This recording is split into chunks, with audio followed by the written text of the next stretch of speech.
तो फ्रिक्शन में आज हम लोग एच.सी. वर्मा के बहुत अच्छे सवाल डिस्कस करने जा रहे हैं। शुरुआत के जो क्वेश्चंस हैं वो बेसिक लेवल के सवाल हैं जो हर फ्रिक्शन पढ़ने वाले बच्चे को आना चाहिए। जैसे से आगे बढ़ते जाएंगे सवाल जेईई मेंस लेवल की तरफ बढ़ते जाएगा और जहां तक आज हम लोग पहुंचेंगे वो आखिरी दो सवाल 2 ब्लॉक प्रॉब्लम और 3 ब्लॉक प्रॉब्लम के प्योरली जेईई एडवांस लेवल पे। तो चलिए डिस्कस करते हैं। सबसे पहले क्वेश्चन नंबर 4 से चलते हैं। क्वेश्चन नंबर 4 ये लिख रहा है a block slides down an inclined surface. पहले इतने बात का मीनिंग समझते हैं। एक ब्लॉक है और वो कहाँ रखा हुआ है? इंक्लाइंड सरफेस पे। तो डायग्राम नहीं दिया हुआ है तो सबसे पहले तुम्हारा मोटो ये होना चाहिए कि हम एक डायग्राम बना लें। जैसे ही मुझे इतना बात पता चला, देखिए हमने एक इंक्लाइंड सरफेस बना लिया जिसका कुछ इंक्लिनेशन होगा और इसके ऊपर एक ब्लॉक भी बना लिया। ठीक है, आगे चलिए। Of inclination 30 degree with horizontal. ये थीटा कितना दिया हुआ है? 30 डिग्री। इस ब्लॉक का कुछ मास होगा। तो हमारे दिमाग में अभी से ही ये चलना शुरू हो जाना चाहिए कि इस ब्लॉक का एफबीडी कैसा होगा। इसका वेट mg नीचे लगेगा, इस पे नॉर्मल ऐसे लगेगा। mg का अगर दो कंपाउंड ब्रेक करना रहा तो एक कंपाउंड दर mg cos थीटा जो कि mg √3/2 होना है और इधर की तरफ mg sin थीटा जो कि mg/2 होना है। ये कैलकुलेशंस दिमाग में चलनी चाहिए। क्वेश्चन कह रहा है starting from rest. Starting from मतलब इसकी इनिशियल वेलोसिटी क्या है? 0। Starting from rest it covers 8 metre. ये कितना डिस्टेंस चल रहा है? 8 मीटर डिस्टेंस चल रहा है इन फर्स्ट 2 सेकंड्स। और ऐसा चलने में तो कितना समय लग रहा है? 2 सेकंड। जैसे हम लोग ये लिखेंगे इसका मतलब कि हमें इस ब्लॉक का इनिशियल वेलोसिटी, हमें इस ब्लॉक द्वारा ट्रेवल किया हुआ डिस्टेंस और टाइम दिया हुआ है। आगे जरूर से जरूर कहीं ना कहीं इस इक्वेशन का इस्तेमाल करना पड़ेगा हमें। s = ut plus half at²। ये तीनों वैल्यूज देख के मुझे ये इक्वेशन याद आना चाहिए। s दिया हुआ है, u दिया हुआ है, t दिया हुआ है और मुझे ये भी याद आना चाहिए कि मैं अगर इसमें पुट कर दूं s का वैल्यू 8, ut का वैल्यू 0, हाफ एक्सेलरेशन तो हमें निकालना है और t² 4 तो a का वैल्यू आ गया 4 मीटर पर। मतलब इस ब्लॉक का एक्सेलरेशन मुझे दिया हुआ है कितना? 4 मीटर पर सेकंड²। अभी हम लोग क्वेश्चन पढ़ रहे हैं लेकिन क्वेश्चन ऐसे पढ़ना है कि जो गिवन डेटा है उससे क्या क्या इंफॉर्मेशन निकाल सकते हैं उसको लिखते चलिए। Find coefficient of kinetic friction. ये क्या होता है? जब कोई ब्लॉक स्लाइड करता है तब जो उस पर फ्रिक्शन लगता है। ये ब्लॉक नीचे एक्सलेट कर रहा है तो इस पर फ्रिक्शन कैसा फ्रिक्शन लगता है? काइनेटिक फ्रिक्शन, जिसका हम लोग फॉर्मूला लिखे थे म्यू इनटू n। तो इसमें जो ये म्यू है इसी को हम लोग क्या बोलते हैं? Coefficient of kinetic friction. Coefficient of kinetic friction. जब कोई ब्लॉक स्लाइड कर रहा हो, तब उस पर फ्रिक्शन म्यू इनटू n के बराबर लगता है और उस वाले म्यू को हम लोग क्या बोलते हैं? Coefficient of kinetic friction. क्योंकि स्लाइड करते हुए बॉडी पे कौन सा फ्रिक्शन लगता है? काइनेटिक फ्रिक्शन लगता है। कहीं कहीं इसमें म्यू के भी लिखा जाएगा। यही आपको बताना है, म्यू का वैल्यू बताना है। तो चलिए इस ब्लॉक का एफबीडी तो हमें ध्यान में है ही। इस ब्लॉक का एफबीडी हम लोग बना लेते हैं। इसका वेट mg नीचे लगेगा जिसके दो कंपोनेंट होंगे, इधर की तरफ mg/2 mg sin थीटा और इधर की तरफ इधर नॉर्मल।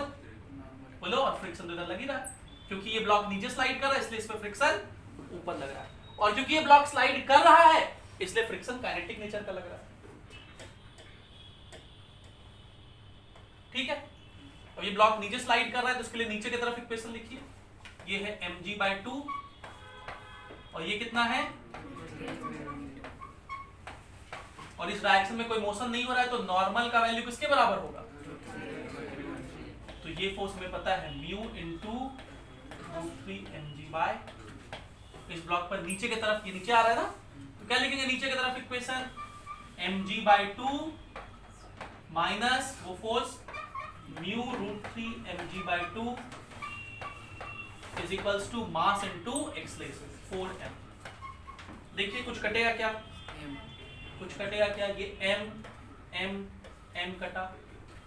g की वैल्यू हम लोग सिंपलिसिटी के लिए 10 ले लेते हैं, तो ये लिखा हुआ है 5 minus 5√3 mu is equals to 4।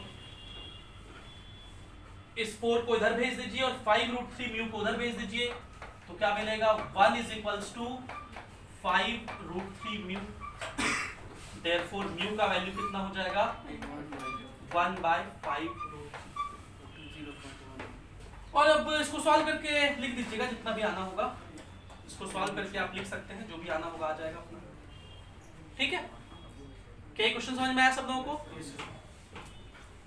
आगे चलते हैं हम लोग अगले प्रॉब्लम की तरफ। अगला क्वेश्चन नंबर 5 है, suppose the block of previous problem is pushed down the incline with 4 Newton. मतलब अब आप क्या करिए, सपोज करिए कि जो पिछले वाला ब्लॉक है इस पर फोर्स लगा रहे हैं और किधर की तरफ, डाउन द इंक्लाइन, कितने से, तो अगर मैं इधर 4 न्यूटन और लगा दूं तो अब इक्वेशन क्या बनेगा हमारा, mg/2 प्लस 4, क्योंकि वो भी नीचे की तरफ लग रहा है, माइनस ये value is equals to mass into, बनेगा ना। तो अब इक्वेशन बनेगा हमारा mg/2 plus 4 minus √3 mg mu by 2, ये था, is equals to mass into, अब एक्सेलरेशन पहले जितना नहीं रहेगा क्योंकि अब नीचे और फोर्स लगा रहे तो एक्सेलरेशन अब बदल जाएगा, तो ये नया एक्सेलरेशन होगा, a डैश मान लेते हैं। How far it will move in 2 second starting from rest if its mass is 4 kg। अब m का वैल्यू आपको दे दिया है 4 kg, और अब पूछ रहा है बताइए डिस्टेंस कितना होगा, तो डिस्टेंस का फॉर्मूला होता है ut प्लस ut 0 है, स्टार्टिंग फ्रॉम रेस्ट है, स्टार्टिंग फ्रॉम, ut 0 हो गया हाफ इंटू, अगर a पता चल जाए हम लोग को जो कि अब a डैश होगा, इंटू टी स्क्वायर, टी का वैल्यू कितना है 2, मतलब 4, तो 2a डैश निकालना है बेसिकली। a डैश निकल जाए तो उसमें 2 मल्टीप्लाई कर देंगे, और a डैश निकालने के लिए इस इक्वेशन में पुट कर दीजिए। m का वैल्यू दिया हुआ है 4, तो 4 इंटू 10 40/2 कितना हो गया, प्लस 4 माइनस √3/2 इंटू mg का वैल्यू हो गया 40, और म्यू का वैल्यू हम लोग निकाल चुके हैं। म्यू प्रीवियस प्रॉब्लम का मतलब प्रीवियस प्रॉब्लम से डेटा उठा सकता है। म्यू का वैल्यू कितना निकाले थे 1/5√3 is equals to 4a dash. तो इसमें काटपीट करिए, देखिए क्या क्या कटेगा, ये √3 से ये √3 कटा, 5 दूनी 10 से 4 बार में कटा, और ये 4 - 4 भी कटा, तो 20 is equals to 4a dash, तो a dash is equals to कितना हो गया 5 मीटर पर सेकंड स्क्वायर। ध्यान रख दीजिए 5 दूनी 10 मीटर आंसर। क्या बात समझ में आ गई? आप लोग जब लिखें तो ध्यान रखें आप सिर्फ क्वेश्चन लिखें, सॉल्यूशन को मत छापें, ठीक है। हम आपको बता दिए क्वेश्चन ऐसे बनेगा, आप लिखते वक्त सिर्फ क्वेश्चन लिखते और खुद से उसको सॉल्व करें, बाकी सॉल्यूशन तो आप दे जान लीजिए कैसे बनना है। पहली बार में नहीं बनना कोई बुरा बात नहीं है, लेकिन उसके बाद सेकंड टाइम में आप जान गए कैसे सॉल्यूशन करना है, फिर आप छाप के बनाइएगा तो फिर फायदा नहीं है, फिर आप खुद से बनाइए वो फायदा है। आगे चलिए, a body of mass 2 kg is lying on a rough inclined plane of inclination 30 degree। इतना बात हम सुने और अपना एनालिसिस करना शुरू कर देंगे कि एक ब्लॉक है 2 kg का, कहां पर रखा हुआ है, रफ इंक्लाइंड प्लेन, जिसका इंक्लिनेशन, तो तुरंत से इंक्लाइंड प्लेन बनाएंगे इस तरह से,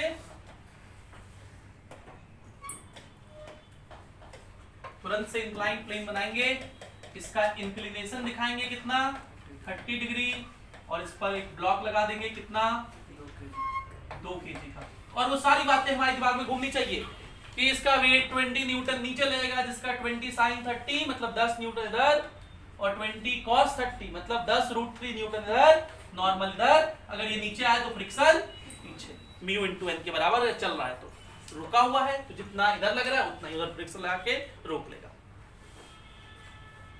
Find the magnitude of force parallel to incline needed to make the block move up।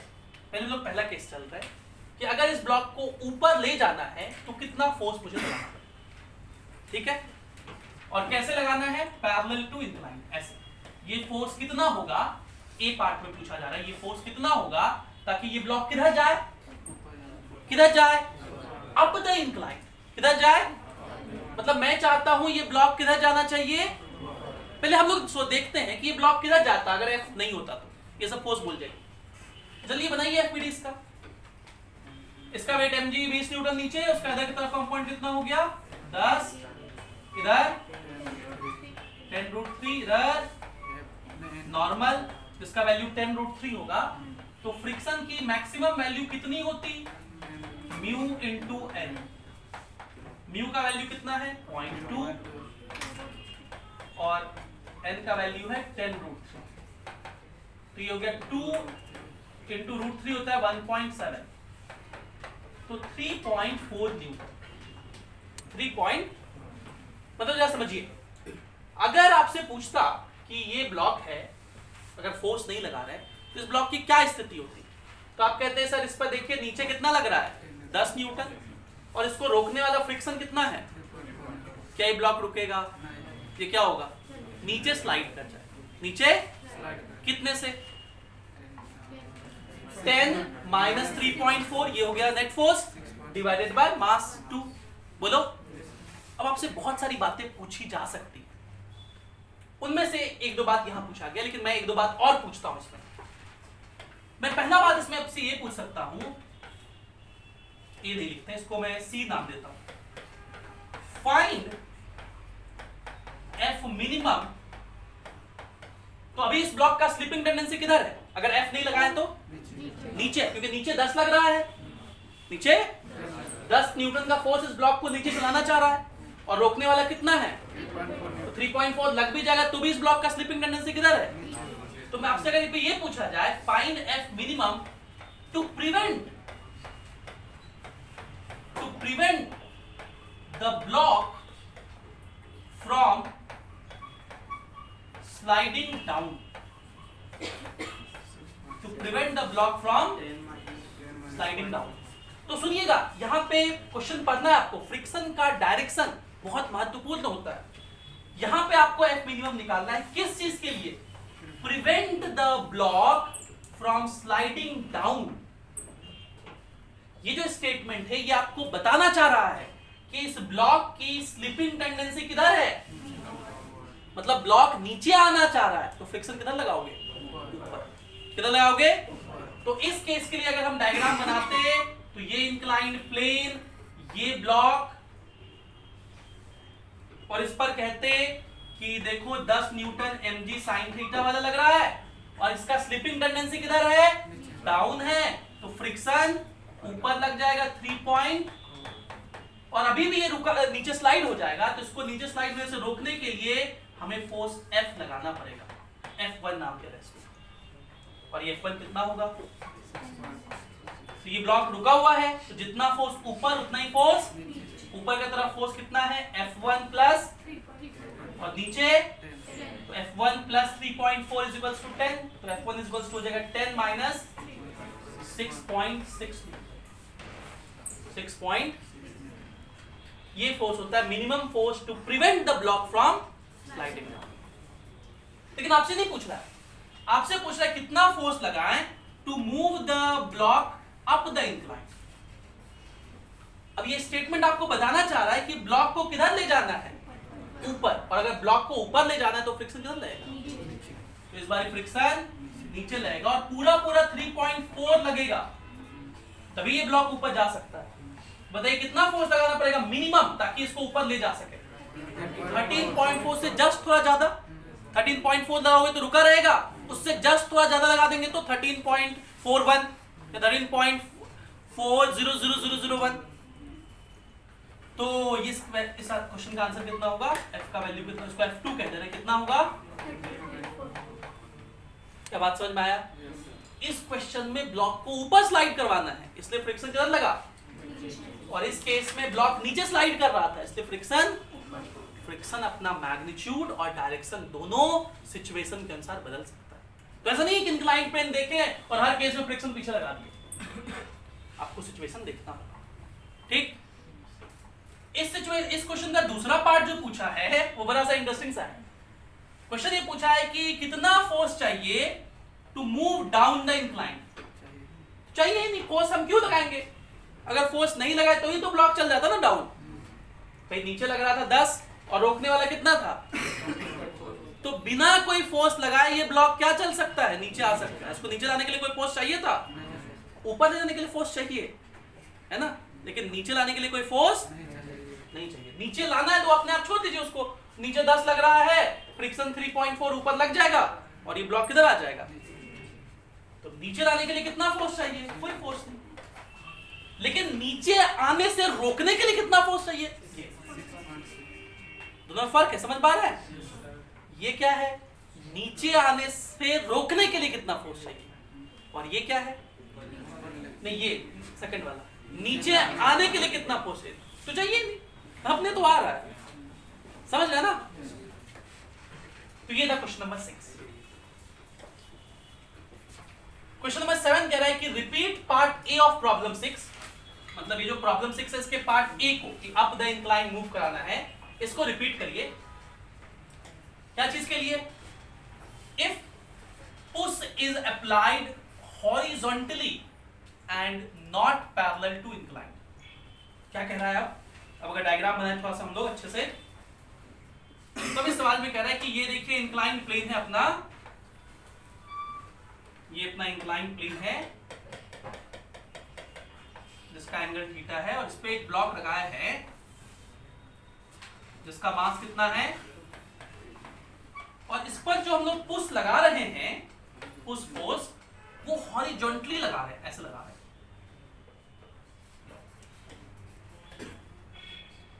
ऐसे लगा, थोड़ा सा और ऊपर ऐसे लगा रहे हैं फोर्स, ठीक है। ये फोर्स F है, इससे FBD बनाइए। और क्या करना है, बॉडी को किधर ले जाना है, पार्ट ए रिपीट करना है आपको, ऊपर लेके जाना है, ठीक है। तो FBD बनाइए। हम लोग कहेंगे ये एंगल थीटा, ये दिया हुआ था शायद 30 डिग्री, तो ये एंगल 30 है, तो ये वाला जो F है, ये वाला जो F है, इसके दो कंपोनेंट होंगे, ये 30 है तो ये एंगल भी 30 होगा ना जी, ये एंगल भी कितना होगा 30, अल्टरनेट इंटीरियर एंगल। तो इस F के दो कंपोनेंट होंगे, इस F का एक कंपोनेंट इधर की तरफ होगा कितना, F cos 30, और दूसरा ऐसे होगा F sin। पहले इनको लिख लें, F cos 30, तो cos 30 √3/2 हो जाएगा, ये हो गया F √3/2, और F sin 30 ऐसे, तो ये कितना हो गया F/2। तो ठीक है, ये फोर्स सबको समझ में आ रहा है। और कौन कौन सा फोर्स लगेगा, तो पहले इसके mg वाले लिख लेते हैं, तो 20 न्यूटन ऐसे, जिसके दो कंपोनेंट इधर की तरफ 20 cos 30, 20 cos 30 होता है इधर वाला ना, 10 √3, और इधर वाला 10, तो ये हो गया 10, ये हो गया नॉर्मल ऐसे। और इस ब्लॉक को किधर ले जाना है, तो फ्रिक्शन नीचे, और ऊपर ले जाने के लिए फ्रिक्शन का वैल्यू मैक्सिमम लगना पड़ेगा कितना, म्यू इनटू n। तो पहले तो हम लोग को n निकालना पड़ेगा। इस डायरेक्शन में कोई भी मोशन नहीं, तो ऊपर की तरफ कितना फोर्स लग रहा है इस डायरेक्शन में, n, और इधर की तरफ कितना फोर्स लग रहा है 10 √3 प्लस, ये भी लग रहा है F/2, ये भी लग रहा है, ये n की वैल्यू होगी, ये किसकी वैल्यू होगी, और ये फ्रिक्शन का वैल्यू कितना होगा, म्यू शायद दिया हुआ था 0.2 इंटू n, 10 √3 प्लस F/2, तो ये फ्रिक्शन का वैल्यू कितना होगा 2 √3 प्लस 0.1 F, ठीक है, ये फ्रिक्शन का वैल्यू।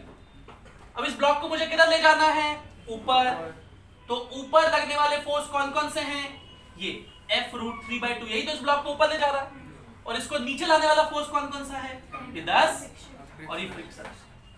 मतलब अगर ऊपर ले जाना है तो इस F √3/2 का वैल्यू, जो ऊपर ले जाने वाला फोर्स है, वो नीचे लाने वाले फोर्स से जस्ट क्या हो, हम लोग वही बराबर लेके चल रहे हैं। To move up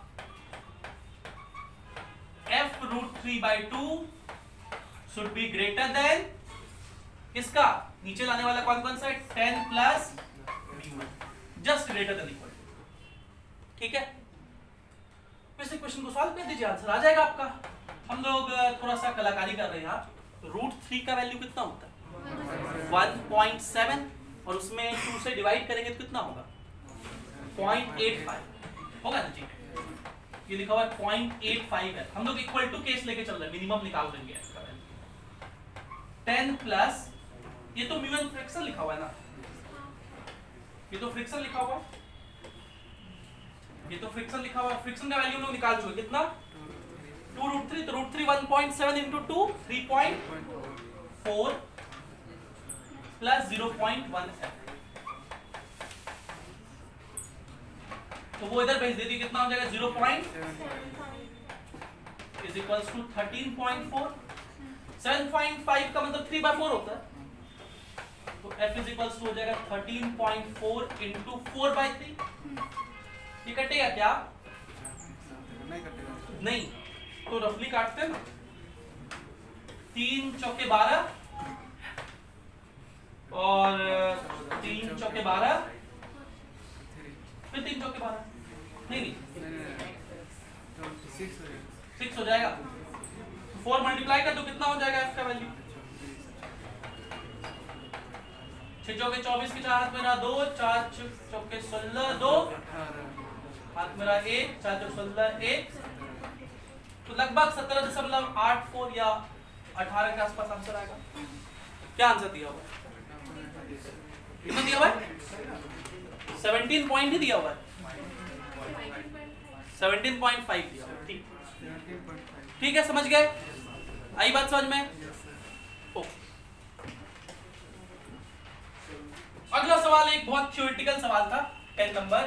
so that lambda is always less than equal to tan inverse mu, जहां पे लैम्डा क्या है? Angle between resultant contact force and normal. तो ये हमने थ्योरी में डिस्कस किया था कि अगर ये टेबल हो और इस टेबल पर एक ब्लॉक रखा हुआ हो, अगर इस टेबल पे एक ब्लॉक रखा हुआ हो इस तरह से, इस टेबल पे अगर एक ब्लॉक रखा हुआ हो इस तरह से, तो इस ब्लॉक पर mg तो नीचे लगता है। अगर इस ब्लॉक का स्लिपिंग टेंडेंसी इधर हो तो इस ब्लॉक पर टेबल 2 फोर्स लगाता है, एक नॉर्मल और दूसरा फ्रिक्शन, और इस फ्रिक्शन का वैल्यू बदलते रहता है, 0 से लेकर के मैक्सिमम के बीच बदल सकता है। तो किसी इंस्टेंट पे इसका वैल्यू अगर f है तो ये टेबल नेट कितना फोर्स लगा रहा है, अगर वो रिजल्टेंट कांटेक्ट फोर्स पूछा जाए आपसे तो वो हम लोग निकालते हैं, ओरिजिन से ऐसे मिला दीजिए, तो ये कहलाता है क्या? रिजल्टेंट कांटेक्ट फोर्स R, और ये लेंथ कितना है? f, और इस वाले एंगल को कह रहा है कि लैम्डा लिखिए। सो क्या लिखिए? लैम्डा। तो हम लोग कह सकते हैं यहां से कि tan लैम्डा क्या होगा? f/n, बोलो। और हम लोग कहे थे कि लैम्डा एंगल ऑफ फ्रिक्शन कहलाता है अगर ये फ्रिक्शन मैक्सिमम, अगर ये फ्रिक्शन, लेकिन यहां मैक्सिमम की बात नहीं कर रहा है, आपको ये इनइक्वालिटी लाना है, तो आपको लैम्डा चाहिए ना। तो आप जानते हैं कि फ्रिक्शन का वैल्यू हमेशा किससे छोटा होता है? म्यू इंटू एन से। ऐसा लिख सकते हैं कि नहीं लिख सकते हैं? आप इस n को इधर भेज दीजिए तो f/n less than equal to क्या कहलाएगा? म्यू, और f/n के बदले हम लोग क्या लिख सकते हैं? tan lambda less than equal to, तो lambda less than equal to tan inverse mu.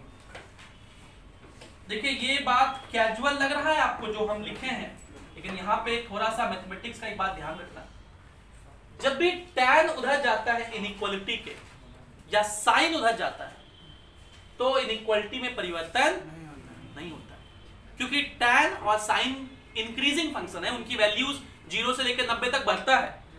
sin 0 0 होता है, sin 30 हाफ होता है, sin 45 1/√2 होता है, 1/√2 0.7 कहलाता है। तो sin बढ़ता है, tan भी बढ़ता है 0 से 90 में, लेकिन cos, तो अगर यहाँ cos lambda less than equal to mu होता और लैम्डा लिखते तो lambda greater than equal to cos inverse mu लिखना होता, लेकिन साइन और टैन में इनइक्वालिटी चेंज, इस बात का ध्यान रखना है। क्या ये बात समझ गए? तो ये प्रूफ हो गया। अगला सवाल है कि म्यू का वैल्यू 4/√3 है, सॉरी म्यू का वैल्यू 4/3 है। फाइंड थीटा मैक्स, और थीटा मैक्स क्या है? मैक्सिमम इंक्लिनेशन किसका? Of road, so that once hard brakes are applied the vehicle going down at 36 km/h stops in 5 meter। क्या मतलब हुआ इसका समझते हैं पहले। सबसे पहले तो एक इंक्लाइंड प्लेन है ऐसे, जिसके आपको मैक्सिमम इंक्लिनेशन का वैल्यू बताना है, थीटा का वैल्यू बताना है। और वो थीटा किस कंडीशन पे है कि अगर एक व्हीकल नीचे आ रहा है कितने इनिशियल वेलोसिटी से, कितने इनिशियल वेलोसिटी से 36 km/h, तो हम लोग इसको मीटर पर सेकंड में बदल सकते हैं, 36 × 5/18 मीटर पर सेकंड। इसका इनिशियल वेलोसिटी कितना हो गया? तो ये रुक जाएगा, स्टॉप हो जाएगा, मतलब इसकी फाइनल वेलोसिटी 0 हो जाएगी। कितने दूरी में? 5 मीटर। 5 मीटर में ये रुक जाना चाहिए। मतलब इसका एक्सेलरेशन कितना होना चाहिए वो हम लोग बता सकते हैं। बोलो, v पता है, u पता है, s पता है, तो एक्सेलरेशन क्या होता है? v² - u² 2s होता है ना जी। v² हो गया 0 - u² हो गया 100/2 टाइम ऑफ 5 10। तो एक्सेलरेशन कितना होना चाहिए? -10 मीटर पर सेकंड। और इस ब्लॉक का अगर एफवीडी आप बनाएं, इस पे क्या क्या फोर्स लगेगा? तो mg के दो कंपोनेंट, mg sin थीटा इधर, mg cos थीटा इधर, नॉर्मल ऊपर, और ब्रेक लगा है इसलिए फ्रिक्शन पीछे। ब्रेक लगाने पर फ्रिक्शन पीछे लगता है, और ऑब्वियस बात है फ्रिक्शन कोई फोर्स पीछे लगना चाहिए, तभी तो इसका वेलोसिटी घट रहा है। अगर फ्रिक्शन आगे लग जाए तब तो mg sin थीटा भी आगे, फ्रिक्शन भी, फिर तो एक्सलेट कर जाएगा आगे की तरफ, रुक तो नहीं सकता है। और हार्ड ब्रेक लगाए मतलब पूरा फ्रिक्शन, म्यू इनटू एन। म्यू का वैल्यू 4/3 और एन का वैल्यू mg cos।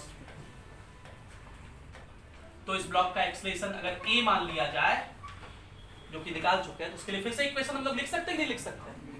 इसका मास m, इसके लिए नीचे की तरफ इक्वेशन लिखिए क्योंकि नीचे जा रहा है। क्या इक्वेशन लिखेंगे नीचे की तरफ? mg sin theta minus mu into mu, अच्छा म्यू तो लिख दिए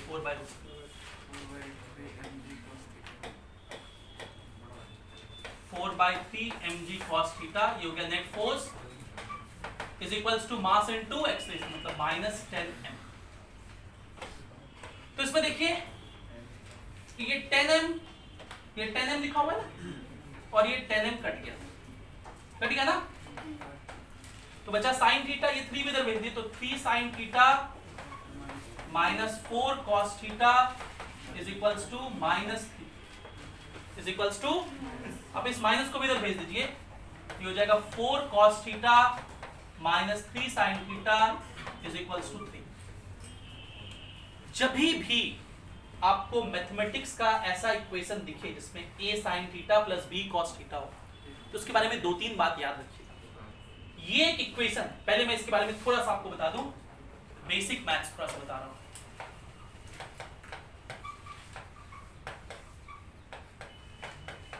अगर y इज इक्वल्स टू ऐसा लिखा हुआ equation a sin theta plus b cos theta, इस इक्वेशन का भी एक और सवाल में इस्तेमाल करेगा। अगर ऐसा इक्वेशन लिखा हुआ है कोई, ये बड़ा स्पेशल इक्वेशन होता है। इस इक्वेशन का मैक्सिमम वैल्यू जो है, y मैक्सिमम जो होता है वो होता है अंडर रूट साइन का कोएफिशिएंट का स्क्वायर प्लस कॉस का कोएफिशिएंट का स्क्वायर, ठीक है। और ये y मैक्सिमम कब होता है? जब एट tan थीटा, जब tan थीटा का वैल्यू कितना, tan थीटा होता है sin बाय cos ना, तो sin का कोएफिशिएंट कितना है? a, और cos का कोएफिशिएंट कितना है? b। मतलब जब tan theta a by b के बराबर हो तब y मैक्सिमम होता है। अब बोलेंगे सर ऐसा कैसे? मैंने तो आपको ये याद करवा दिया और फिजिक्स में इतने का काम है, आप इसको प्रूव भी कर सकते हैं। ये इक्वेशन है, कोई भी इक्वेशन मैक्सिमम या मिनिमम कब होता है, जब उसका डेरिवेटिव 0 होगा। तो इसको डिफरेंशिएट करिए थीटा के रिस्पेक्ट में, dy by D theta 0 put करिए, देखिए tan थीटा का ये वैल्यू आ जाएगा, ठीक। और tan थीटा अगर आपको पता है, अगर tan थीटा, इसको परपेंडिकुलर कहते हैं, इसको क्या कहते हैं, तो ट्रायंगल बना के sin थीटा cos थीटा बता सकते हैं कि नहीं बता सकते? यहाँ sin थीटा cos थीटा रख दीजिए, y की मैक्सिमम वैल्यू कितनी आ जाएगी, √a² + b²।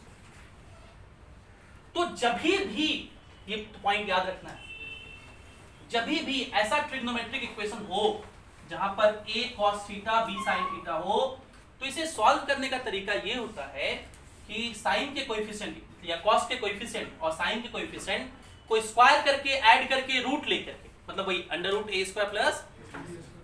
+ उससे इसको डिवाइड कर दीजिए, उससे क्या कर दीजिए इसको, तो करिए डिवाइड।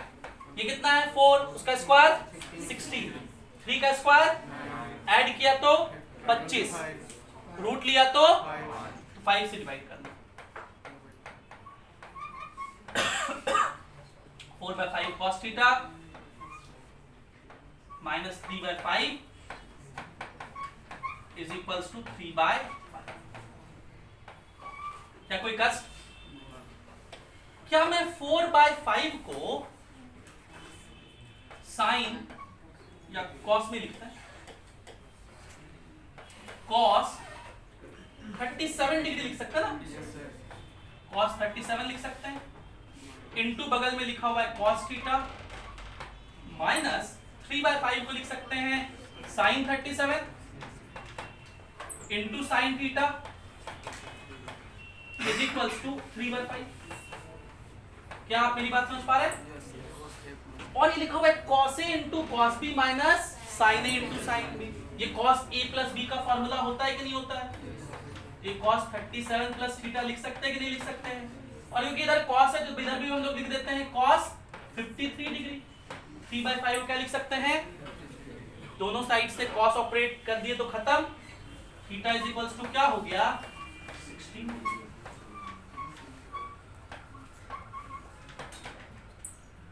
क्या बात समझ में आया? पक्का अपच ना हो जाए इसलिए जितना अभी बताए पहले इतने को सॉल्व करिए खुद से, ठीक। ईमानदारी सब लोग सॉल्व करिए बिना सॉल्यूशन देखे, तो हम लोग आगे बढ़ेंगे।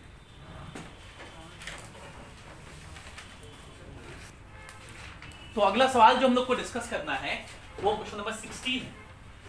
16 नंबर सवाल कह रहा है कि एक व्हीकल है जो कि 21.6 किलोमीटर प्रति घंटे की रफ्तार से चल रहा है, तो इसको आप मीटर पर सेकंड में तुरंत बदल लीजिए।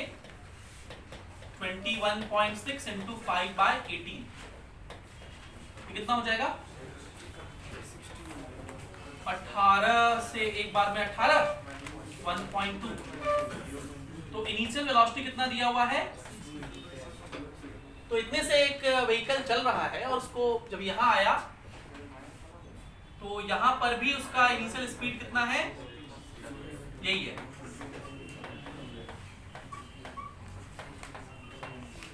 ठीक है, और फाइनल स्पीड जो है वो ये 36 किलोमीटर पर आवर है।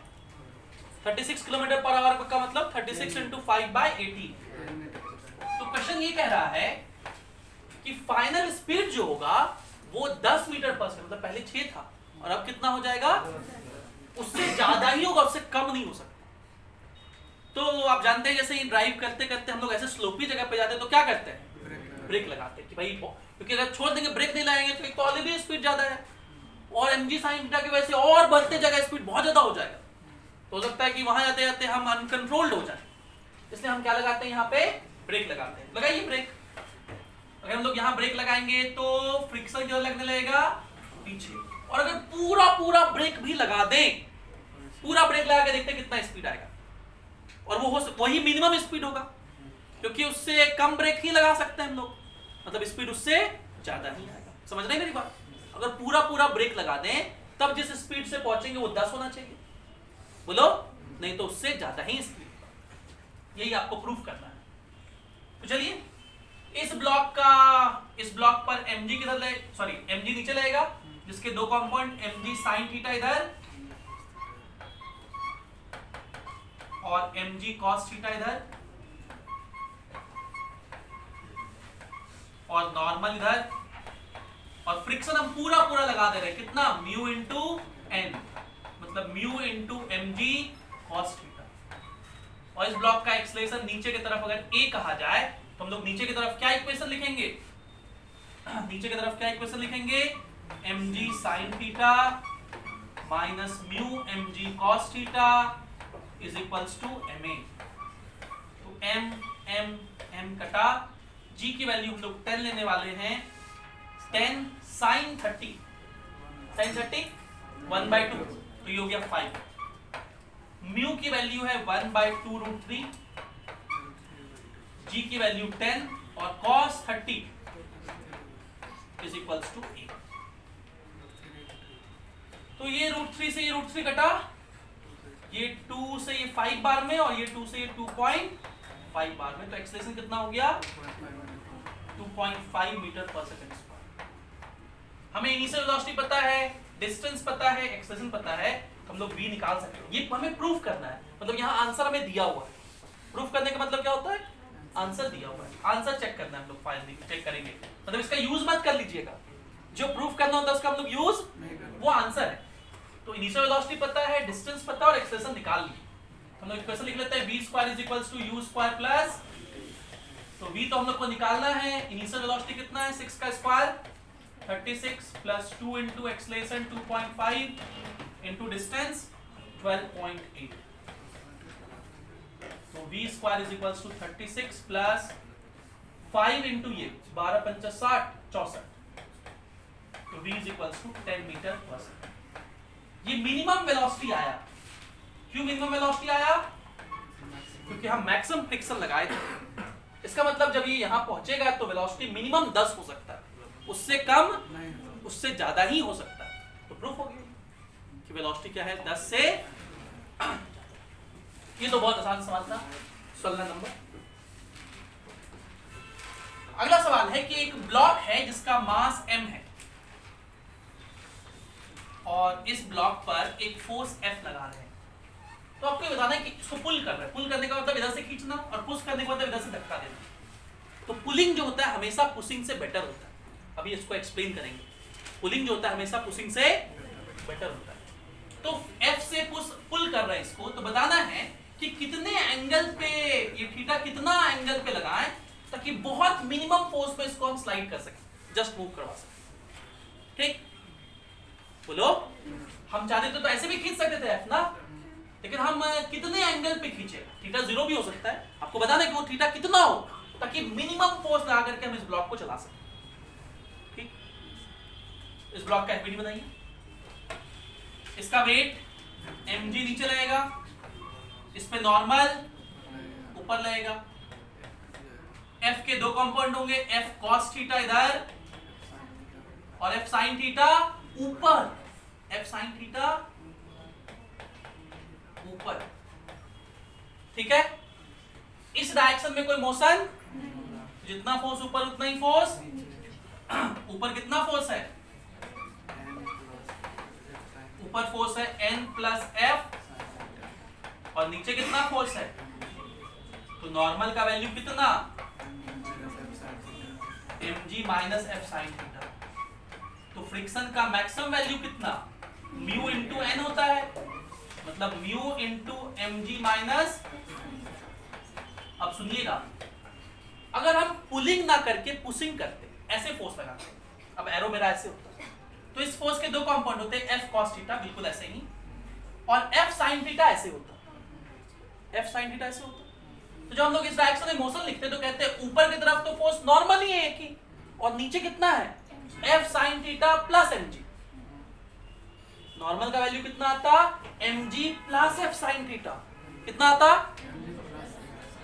तो नॉर्मल बढ़ गया तो फ्रिक्शन भी बढ़ जाएगा, फ्रिक्शन बढ़ जाएगा तो चलाना आसान कि मुश्किल, मुश्किल। इसलिए पुशिंग में यहाँ प्लस आ जाता है, आप डायग्राम बना के निकाल सकते हैं। इसलिए हम लोग बोलते हैं pulling is better than pushing, क्योंकि पुलिंग में अप्लाइड फोर्स का एक कंपोनेंट नॉर्मल के वैल्यू को कम कर देता है, और नॉर्मल कम होने से फ्रिक्शन भी कम हो जाएगा। इसलिए हम लोग क्या बोलते हैं statement, pulling is better than.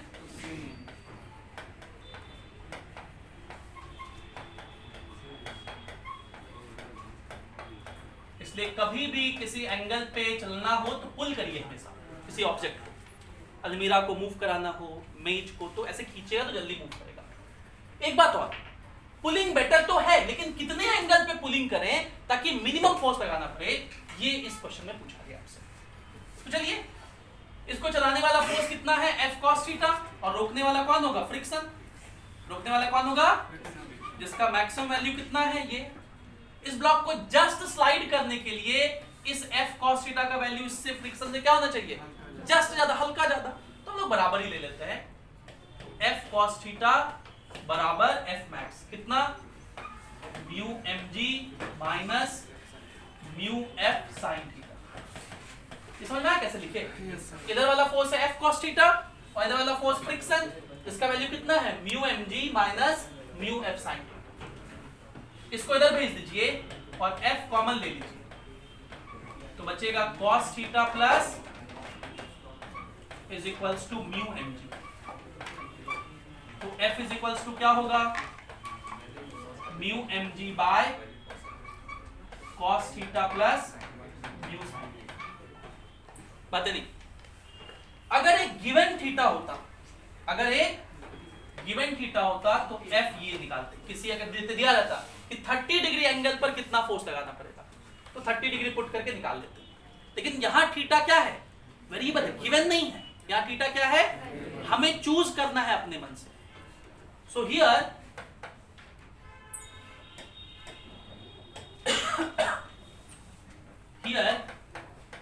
Theta is variable है, थीटा इज, और अगर थीटा वेरिएबल है इसका मतलब ये टर्म भी क्या है, वेरिएबल।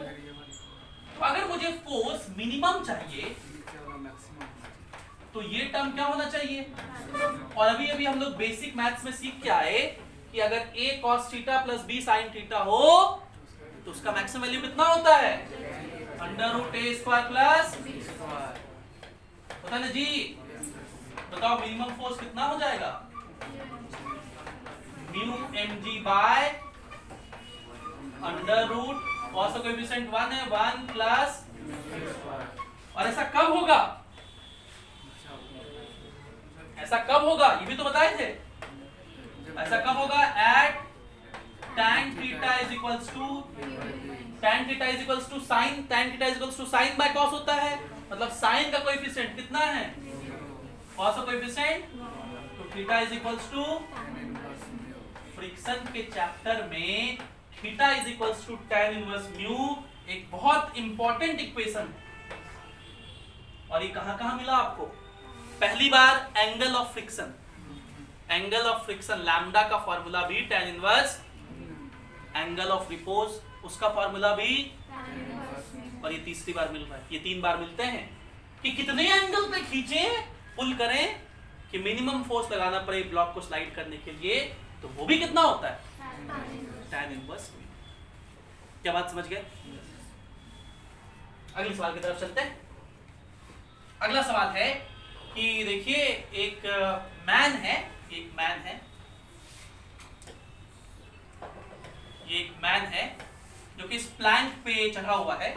इस प्लैंक का मास स्मॉल m है और इस मैन का मास कितना है, कैपिटल है। अब ये प्लैंक जो एक धागे से बना हुआ है जो इस तरह से पुली से पास करते हुए इस मैन के हाथ में गया।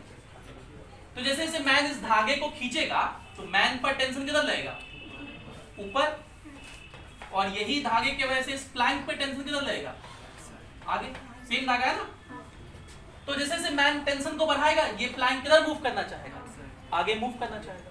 तो सवाल ये है कि maximum force that man can exert on rope, ये मैक्सिमम कितना फोर्स लगा सकता है सो दैट द बोर्ड, इसको बोर्ड या प्लैंक कह रहे हैं, डज नॉट स्लिप, ताकि ये ब्लॉक बोर्ड स्लिप ना करे। तो पहला स्टेप क्या है, किसी भी क्वेश्चन को सॉल्व करने का एफबीडी बनाना। और यहाँ 2 चीज है, मैन और बोर्ड। तो किसका एफबीडी बनाएंगे, मैन का कि बोर्ड का कि सिस्टम का।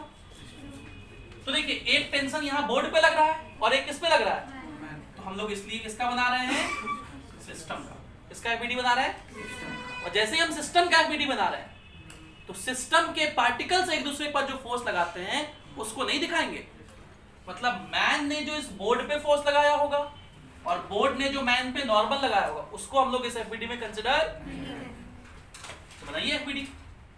इस सिस्टम का वेट mg नीचे रहेगा, इस सिस्टम का वेट कितना capital M plus small m into ये जो टेबल है उसने नॉर्मल लगाया होगा इस प्लैंक पर, वो दिखाएंगे हम लोग n, और टेबल जो नॉर्मल लगाएगा उतना टाइम्स म्यू फ्रिक्शन लगेगा, और इस सिस्टम का स्लिपिंग टेंडेंसी इधर है तो इस पर फ्रिक्शन पीछे लगेगा, और ये तब तक स्लाइड नहीं करेगा जब तक P का वैल्यू कितना ना हो जाए म्यू इनटू n ना हो जाए, उसके बाद स्लाइड कर जाएगा। तो ये कब तक रुका रहेगा?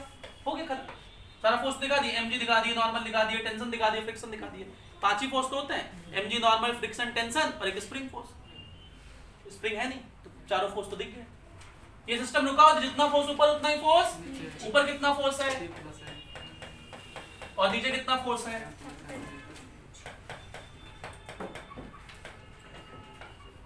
पहला इक्वेशन, इसको चलाने वाला फोर्स कितना T, और कब तक रुका रहेगा जब तक ये म्यू n के बराबर नहीं हो जाता। हम लोग को ये T ही निकालना है, तो T is equals to mu into n का वैल्यू हम लोग इस वाले इक्वेशन से निकालेंगे, तो capital M plus small m into g minus इस T को उधर भेज के n निकाल ली, उस n को यहां रखेंगे, तो ये म्यू इससे मल्टीप्लाई होगा, इससे मल्टीप्लाई होगा, तो माइनस म्यू टी होगा ना, इधर भेज दिए, प्लस म्यू टी हो जाएगा और t कॉमन, तो 1 प्लस म्यू। कृपया आप ये मत सोचिए कि सर इक्वेशन कैसे सॉल्व कर रहे हैं, 2 इक्वेशन लिखना फिजिक्स का काम है, इसके बाद इसको सॉल्व करना मैथमेटिक्स है। तो मैं कैसे सॉल्व कर रहा हूं मत सोचिए, हम एक बार दिखा दिए रफ कैसे से सॉल्व कर सकते हैं, बाकी आप खुद से सॉल्व करिए, आप आंसर तक पहुंचे। तो t का वैल्यू कितना हो गया mu capital M plus small m into g by 1 plus,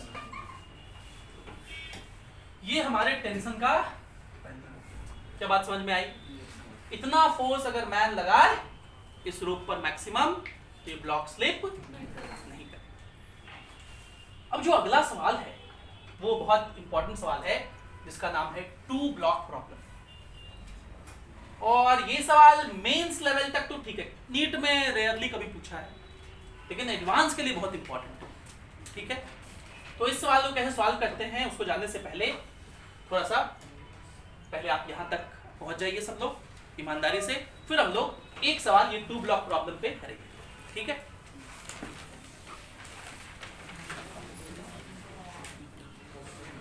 तो अगला प्रॉब्लम 2 ब्लॉक प्रॉब्लम, बहुत इंपॉर्टेंट सवाल है, खूब अच्छे समझिएगा।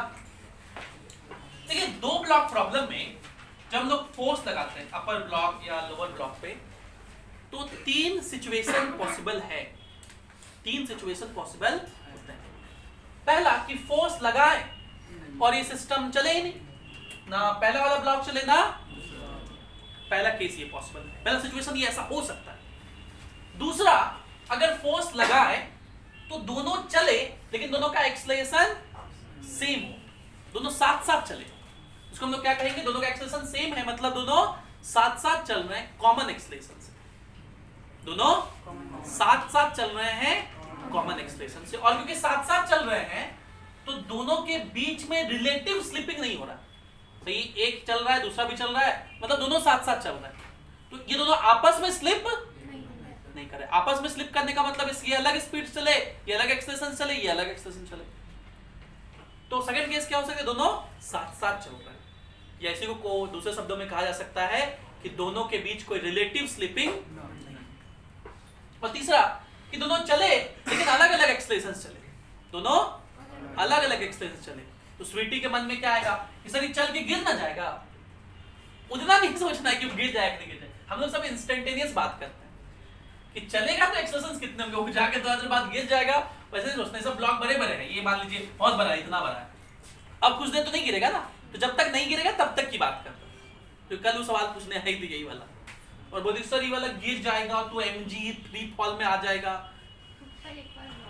हाँ अब नहीं सोचेंगे ना, गुड, ऐसा नहीं सोचना गिर जाएगा तो क्या, वो उसके पहले की बात। सर एक और कैसे सर कि ऊपर वाला चले नीचे वाला रुका हुआ है, हाँ तो अलग अलग एक्सेलरेशन हो गए ना, ये बोले सर एक और केस हो सकता है ऊपर वाला चले नीचे वाला रुका रहे, तो वही हो गया ना कि रिलेटिव स्लिपिंग हो रहा है, दोनों का एक्सेलरेशन अलग अलग, तो 3 ही केस हो सकते हैं मेनली, दोनों का एक्सेलरेशन 0 दोनों का एक्सेलरेशन सेम, दोनों का एक्सेलरेशन अलग अलग। अब ये सिचुएशन दिया हुआ है, तो सबसे पहला काम आप क्या करेंगे, आप दोनों सरफेस पर फ्रिक्शन निकाल लेंगे। दोनों सरफेस पर फ्रिक्शन, देखो इस वाले सरफेस पर कितना मैक्सिमम, इस वाले सरफेस पर कितना मैक्सिमम फ्रिक्शन लग सकता है, उसको निकालने का तरीका है म्यू जो कि 0.2 है इनटू इस सरफेस के ऊपर कितना वेट है। इस सरफेस के ऊपर 20 न्यूटन का वेट है, मास है 2 किलो, तो वेट कितना हो गया 4 न्यूटन। मतलब इस सरफेस पर मैक्सिमम फ्रिक्शन कितना हो सकता है, और इस सरफेस पर कितना फ्रिक्शन हो सकता है मैक्सिमम, तो इसका म्यू इनटू इसके ऊपर का वेट कितना है 60। तो म्यू कितना है इसका, ये स्मूथ है, तो म्यू कितना है, मतलब फ्रिक्शन 0 है। ठीक, पक्का। अब पहला सिचुएशन सुनिएगा, किसी भी 2 ब्लॉक प्रॉब्लम को सॉल्व करने के 3 स्टेप होते हैं, इसी 3 स्टेप से सारे प्रॉब्लम सॉल्व हो जाएंगे। पहला स्टेप मान लीजिए फोर्स लग रहा होगा किसी ऊपर वाले ब्लॉक पे या नीचे वाले ब्लॉक पे, ये इसमें कहां लगाना है, पहले केस में अपर ब्लॉक पे लगाना है, चलिए लगा देते हैं अपर वाले ब्लॉक पे। कहां फोर्स लगा देते हैं, अपर वाले ब्लॉक पर फोर्स लगा देते हैं, कितना 12। चलिए अभी हम 12 नहीं लगा रहे, अभी हम F लिख देते हैं, क्योंकि मैं 2-3 बातें और इसमें बता दूंगा थ्योरी भी। तो हमने ऊपर फोर्स लगा दिया, और हमने क्या माना है इन दोनों को, सिस्टम। मतलब इन दोनों का जो फोर्स होगा एक दूसरे के ऊपर, उसे नहीं दिखाना, उसे सोचना भी नहीं। तो यहां का फ्रिक्शन सोचना है, यहां पे कितना फ्रिक्शन, यहां पे कितना फ्रिक्शन लग सकता है 0 न्यूटन। ये तो यहां का फ्रिक्शन तो 0 है मैक्सिमम, कितना लग सकता है, तो इसलिए हम मान लेते हैं कि यहां पे कुछ फ्रिक्शन था 30 न्यूटन। कितना मान लेते हैं 30 न्यूटन। तो अगर यहां 30 लगता, इसका मतलब ये सिस्टम तब तक नहीं चलेगा जब तक इस फोर्स का वैल्यू 30 ना हो जाए। अगर मैं मान लूं कि यहां का फ्रिक्शन 10 न्यूटन लगता, कितना लगता, मतलब ये फोर्स, ये ब्लॉक, ये सिस्टम तब तक नहीं चलेगा, बिल्कुल नहीं चलेगा, तो रुके हुए रहेंगे दोनों ब्लॉक अगर इस फोर्स का वैल्यू 10 लिया ना, 10 से कम। और यहां कितना है, मतलब ये फोर्स अगर 1 भी न्यूटन आप लगा दिए तो ये सिस्टम चलेगा। ठीक है, तो पहला स्टेप क्या होता है, वह फोर्स निकालना जिसके वजह से सिस्टम चलना शुरू करे। तो स्टेप 1 होता है finding F max up to which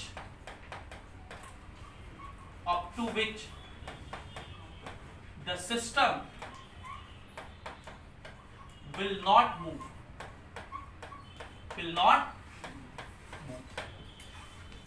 और here this F will be,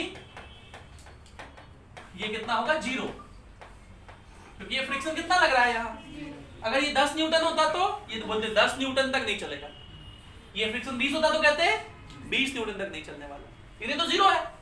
मतलब 0 न्यूटन का अगर फोर्स लगाओगे, मतलब नहीं लगाओगे फोर्स, तभी ये सिस्टम नहीं चलेगा, नहीं तो फोर्स लगाओगे तो ये चलेगा। अब स्टेप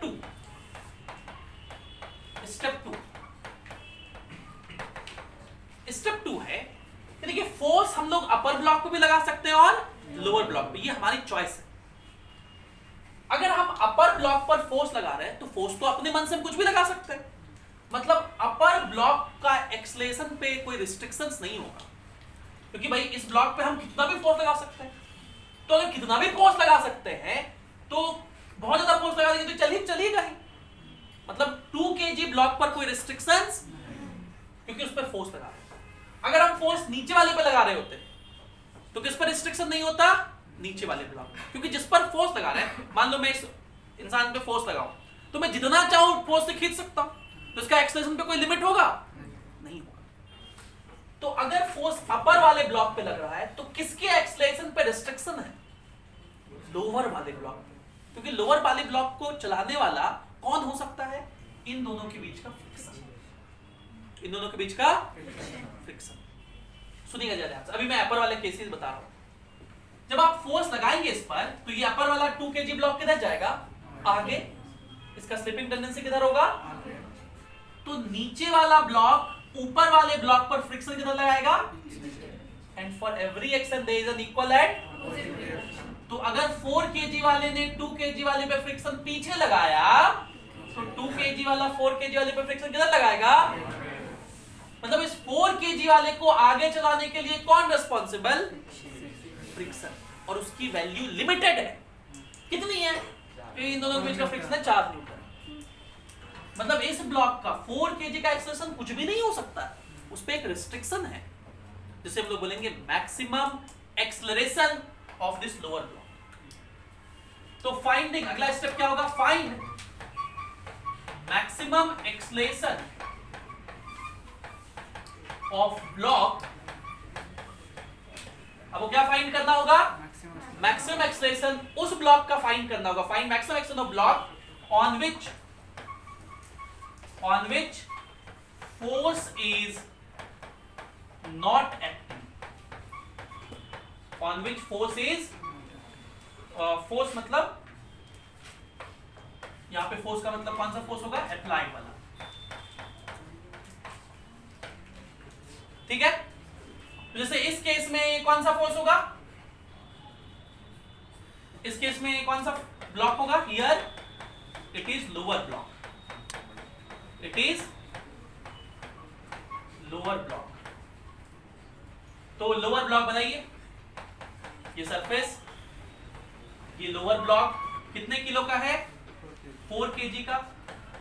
और अभी भी मैंने आपको सिखाया कि 2 kg वाले पे फोर्स लग रहा है तो 2 kg वाला किधर जाएगा, आगे। 4 kg वाला 2 kg वाले पे फ्रिक्शन किधर लगाएगा, पीछे। For every action there is an equal and. तो 2 kg वाले ने 4 kg वाले पे फ्रिक्शन किधर लगाया होगा, आगे। इस पर फ्रिक्शन से आगे लगेगा, इसका वेट और mg बैलेंस कर लेगा, और ये सरफेस इस पर फ्रिक्शन पीछे लगाएगा, क्योंकि इस ब्लॉक का स्लिपिंग टेंडेंसी किधर हो गया, ये फ्रिक्शन इसको आगे ले जाना चाह रहा है, तो यहाँ का फ्रिक्शन इसको पीछे लगा देगा। और वो तो जीरो है इस केस में, लेकिन कुछ भी हो सकता है, इसलिए मैंने दिखा दिया है। और ये जब मैक्सिमम होगा, जो कि कितने के बराबर है, 4 न्यूटन, तब इसका एक्सेलरेशन भी मैक्सिमम होगा। कितना होगा, 4 - 0 4, बाईस का मास 4, कितना होगा मैक्सिमम एक्सेलरेशन,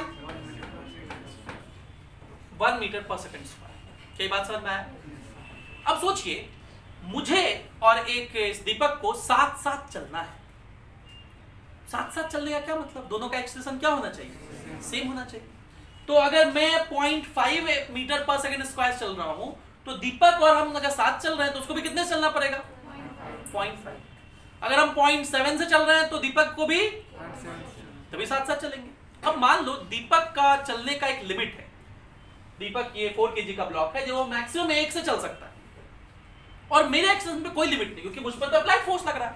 वो फोर्स जैसे बढ़ते जाएगा, मेरा एक्सेलरेशन भी क्या होता जाएगा। तो एक समय आएगा जब मेरा एक्सेलरेशन 1 हो जाएगा, और दीपक भी अपना एक्सेलरेशन कितना कर लेगा। अभी तक हम लोग साथ साथ चलेंगे, लेकिन अगर उससे ज्यादा फोर्स मेरे ऊपर लगने लगे तो मेरा एक्सेलरेशन तो और बढ़ेगा, और दीपक क्या कहेगा, 1 से चल सकते हैं सर, इससे ज्यादा से तो चल। तो क्या हम लोग अब साथ साथ चलेंगे? अब क्या होगा, हम लोग अलग अलग चलेंगे, सेपरेटली चलेंगे। यही दिन केस पॉसिबल है, नहीं चलेंगे पहला केस, इस एक्सेलरेशन तक दोनों साथ साथ चलेंगे, और उसके बाद अलग अलग होंगे। तो तीसरे स्टेप में, स्टेप 3 में हम लोग निकालते हैं एफ मैक्स, फोर्स की वह वैल्यू up to which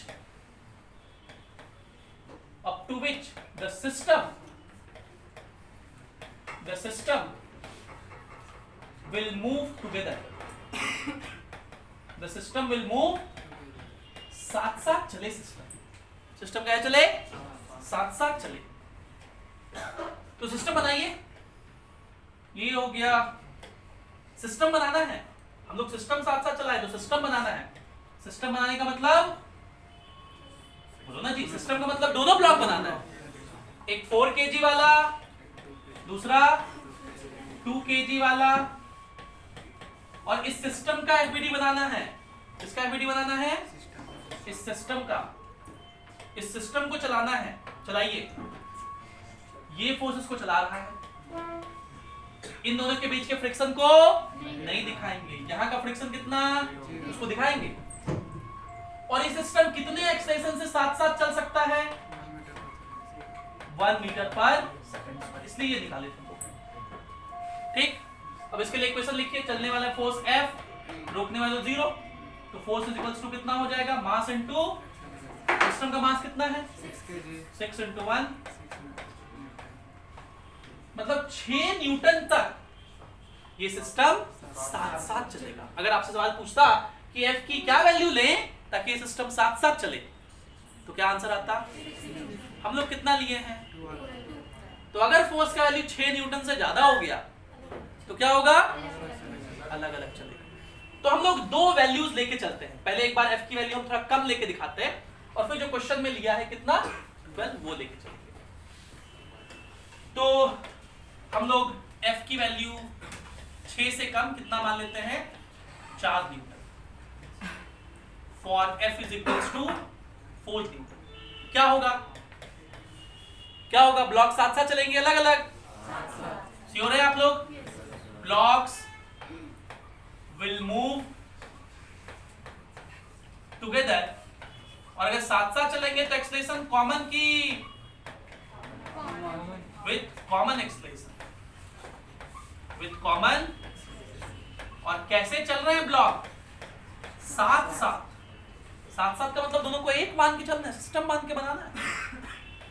तो ये सरफेस, ये नीचे कितना केजी का ब्लॉक 4, और ऊपर,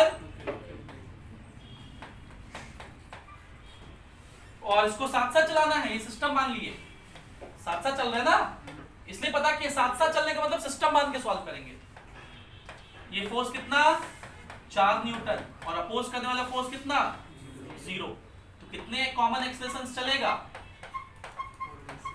बोलो 4 बाय मास 6, 2/3 मीटर पर सेकंड स्क्वायर। और अगर पूछे कि इस केस में फ्रिक्शन बिटवीन द ब्लॉक कितना होगा, what is friction between block, friction between block कितना होगा, फ्रिक्शन बिटवीन द ब्लॉक अगर पूछे तो आप किसी एक ब्लॉक को बना लीजिए। मान लीजिए 2 kg वाला ब्लॉक को बना लेते हैं। इस पर अप्लाइड फोर्स आगे लग रहा है कितना, और इस पर फ्रिक्शन पीछे लगेगा, स्मॉल f। आप सोच रहे होंगे सर ये ब्लॉक तो चल रहा है, तब तो इस पर फ्रिक्शन मैक्सिमम लगना चाहिए, लेकिन नहीं, फ्रिक्शन मैक्सिमम तब लगता है जब ब्लॉक स्लिप करे। जब ब्लॉक, ये ब्लॉक चल रहा है लेकिन ये ब्लॉक स्लिप नहीं कर रहा है, दोनों में फर्क है। ये ब्लॉक जिस सरफेस के ऊपर चल रहा है वो सरफेस भी इसके साथ चल रहा है ना, और सेम एक्सलेशन चल रहा है। तो ऑल्दो ये ब्लॉक चल रहा है लेकिन ये ब्लॉक स्लिप नहीं कर रहा है। और इससे पहले जितने भी सिचुएशन मिलते थे उसमें एक इंक्लाइंड प्लेन होता था या हॉरिजॉन्टल प्लेन, वो रुके रहते थे और खाली ब्लॉक चलता था। तो वहां पे ब्लॉक का चलना ही ब्लॉक का स्लिपिंग हो जाता था, इसलिए हम कहते थे कि फ्रिक्शन मैक्सिमम लगेगा। लेकिन यहां ब्लॉक चल रहा है लेकिन ब्लॉक स्लिप नहीं कर रहा, इसलिए फ्रिक्शन दिखाया है, फ्रिक्शन की मैक्सिमम वैल्यू। और ये ब्लॉक चल रहा है कितने एक्सलेशन से, 2/3। इसके लिए इक्वेशन लिखिए, क्या ये लिखेंगे, इक्वेशन आगे चल रहा है ना, तो 4 minus F is equals to mass into 2 2 जा 4/3। F इधर गया, 4 माइनस 4/3, 4 3 12, 8/3 न्यूटन। 8/3 का मतलब कितना वैल्यू, 2.67। ठीक, और इसको क्रॉस चेक भी कर लेंगे, क्या 2.67 न्यूटन फ्रिक्शन लग सकता है, कहेंगे बिल्कुल लग सकता है। फ्रिक्शन तो मैक्सिमम कितना लग सकता था, 4 न्यूटन। पक्का बात आई समझ में। फिर क्या ले सकते हैं, for F is equals to 12 newton. अब देखिए आपको पता चल गया होगा, कभी ये साथ साथ चलेंगे, अलग अलग चलेंगे, अलग अलग चलेंगे। अब ये दोनों ब्लॉक अलग अलग चलेंगे। फिर कितना तक साथ साथ चल सकता था, 6 न्यूटन तक। ठीक है, तो चलिए अब 12 ले लीजिए, तो अलग अलग चलेंगे तो अलग अलग चला दीजिए। ये ऊपर वाला 2 kg का ब्लॉक, इस पर कितना फोर्स लगाएंगे, अब ये चल रहा है और ये अलग अलग चल रहा है. The blocks will move with different accelerations. Different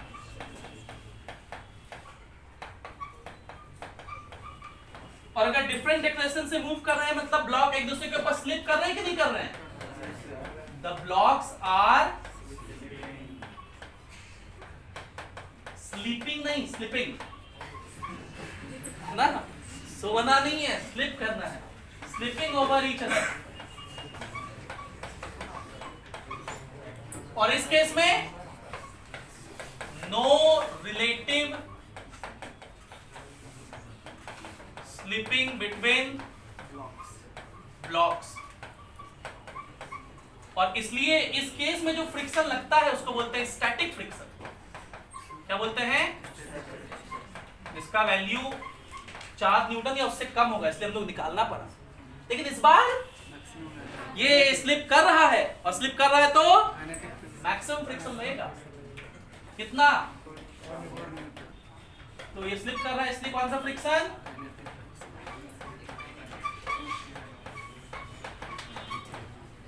ठीक है.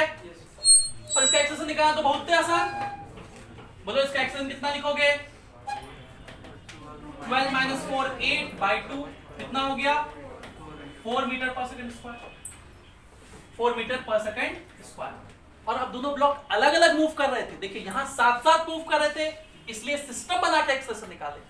यहां अलग अलग एक्सेलरेशन वाले ब्लॉक्स को सिस्टम, किसी भी सिस्टम को, किसी भी ब्लॉक्स को सिस्टम तभी मान सकते हैं जब उनका एक्सेलरेशन सेम. यहां एक्सेलरेशन सेम तो यहां सिस्टम, ये सिस्टम मानने का कॉन्सेप्ट. तो 2 kg का मान लिए. अब इसके बाद किसका बनाएंगे? नीचे 4 kg वाला का. और 4 kg वाला का तो आपको पता है कि औकात कितने का है? 1 से. तो अगर हम और दीपक चल रहे थे और दीपक का मैक्सिमम 1 का है और मैं 4 से दौड़ने लगूं तो दीपक कहेगा हम तो सर 1 से ही चल सकते हैं, उससे ज्यादा हाथ खड़ा कर देगा. तो इसका 1 ही आने वाला है. देखिए इसका एफबीडी बनाइए. यहां फ्रिक्शन पीछे कितना लग रहा है? 0. यहां तो 0 लग रहा है. और देखिए 4 kg वाले ने 2 kg पर फ्रिक्शन पीछे कितना लगाया था? तो ये इस पर कितना आगे लगाएगा? इसका एक्सेलरेशन क्या लिखोगे? 4 माइनस 0 4/4 कितना? 1 मीटर पर. क्या बात समझ में आया? एक बात थोड़ा सा और समझ लीजिए. अगर मैं कहूं कि इस सिचुएशन को ग्राफिकली रिप्रेजेंट किया जाए, इस सिचुएशन में फोर्स नहीं,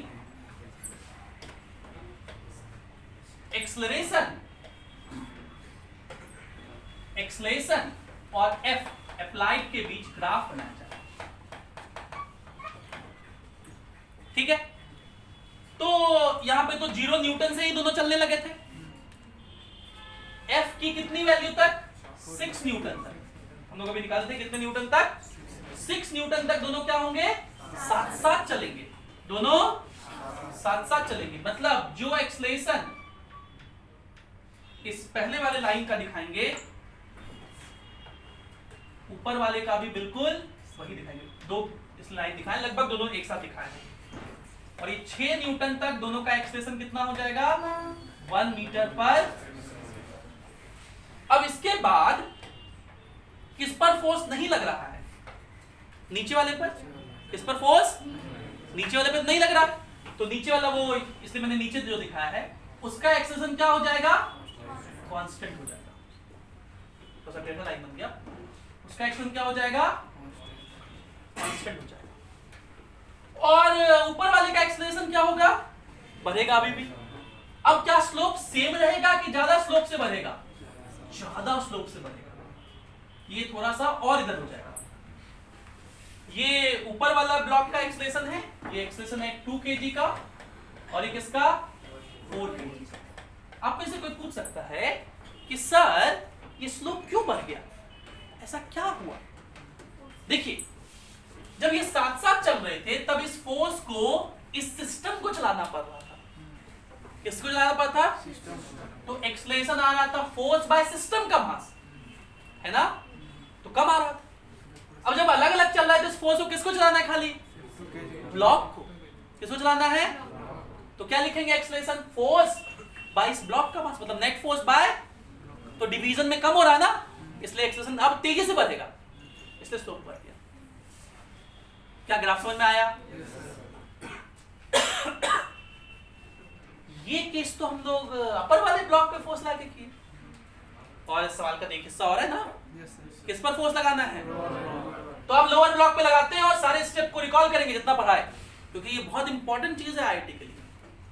चलिए तो यहां से रिकॉल करते हैं फिर से। बी पार्ट, फोर्स ऑन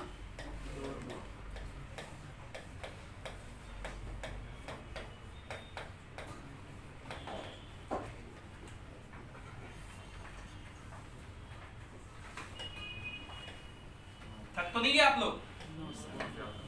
अगर आज थक गए तो आईआईटी जाने लायक नहीं रहोगे। आईआईटी जाने वाले बच्चे लोग थकते नहीं है भाई,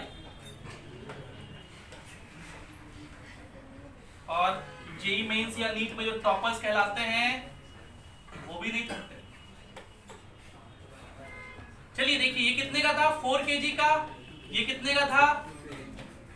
और फ्रिक्शन की वैल्यूज हम लोग निकाल चुके हैं। यहाँ फ्रिक्शन था 4 न्यूटन, ये फ्रिक्शन का मैक्सिमम वैल्यू, और यहाँ फ्रिक्शन का मैक्सिमम वैल्यू 0। अब किधर में फोर्स लगाया? नीचे। हम अभी भी फोर्स F लिख रहे हैं क्योंकि अभी हम वो सारे स्टेप्स करेंगे। हालांकि F की वैल्यू में दी हुई कितनी? 12। तो 12 का केस क्या होगा? साथ साथ चलेगा, अलग अलग निकाल लेंगे। चलिए तो पहला स्टेप क्या था, याद करिए। क्या था पहला स्टेप? पहला स्टेप देखो, आप लोग को स्टेप ही आती है। पहला स्टेप था कि फोर्स का वह वैल्यू निकालना जब तक ये सिस्टम रुका रहे। Find maximum force up to which the system will not move. चलिए स्टेप 1 लगाते हैं। स्टेप 1 लगाइए।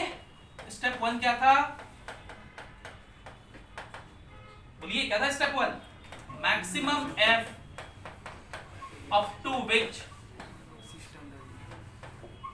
the system will not move. The system will, जब तक ये सिस्टम चलेगा ही नहीं। तो इधर लग रहा है F और इधर में कितना लग रहा है? 0, और इन दोनों के बीच का फ्रिक्शन तो दिखाना नहीं क्योंकि सिस्टम माने हैं। तो F की वैल्यू कितना होगी यहाँ पे? 0। मतलब 0 न्यूटन से ज्यादा फोर्स लगाओगे तो ये सिस्टम चलेगा। अब चलेगा तो कैसे चलेगा? देखिए इस ब्लॉक पर अब फोर्स किस पे लग रहा है? तो 4 kg वाला किधर जाएगा? आगे जाएगा ना, तो सरफेस फ्रिक्शन इस पर पीछे लगाएगा, और ये वाला ब्लॉक भी इस पर फ्रिक्शन पीछे लगाएगा। And for every action there is an equal line. तो 2 kg वाले ने 4 kg वाले पे फ्रिक्शन किधर लगाया? तो 4 kg वाला 2 kg वाले पे फ्रिक्शन किधर लगाएगा? किधर आएगा? ठीक। स्टेप 2 क्या था? स्टेप 2 क्या था?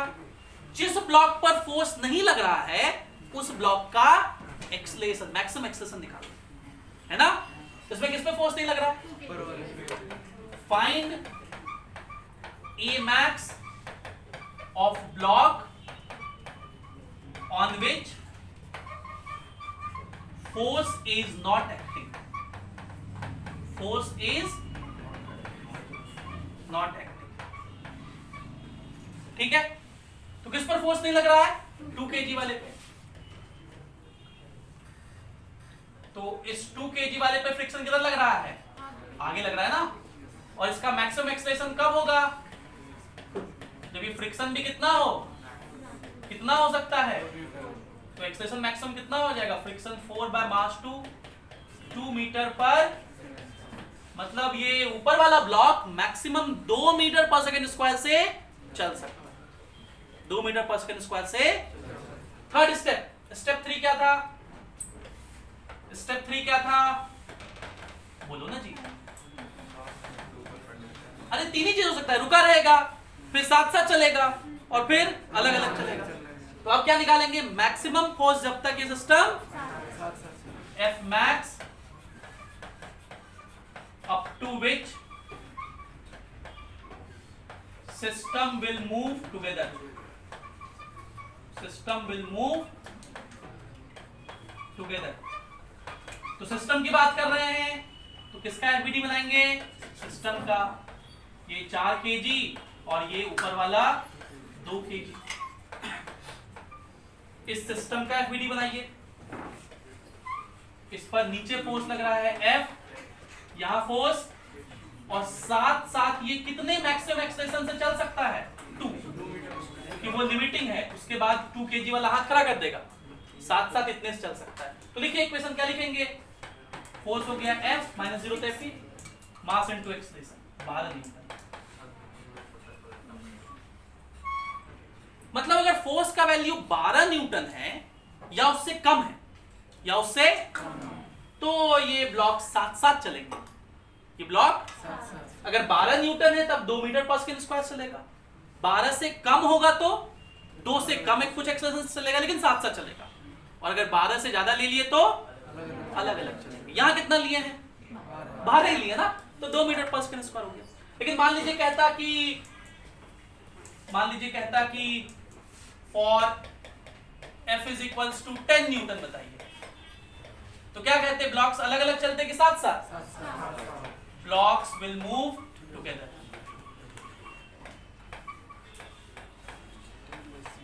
ब्लॉक्स विल मूव, साथ साथ चलेंगे ब्लॉक।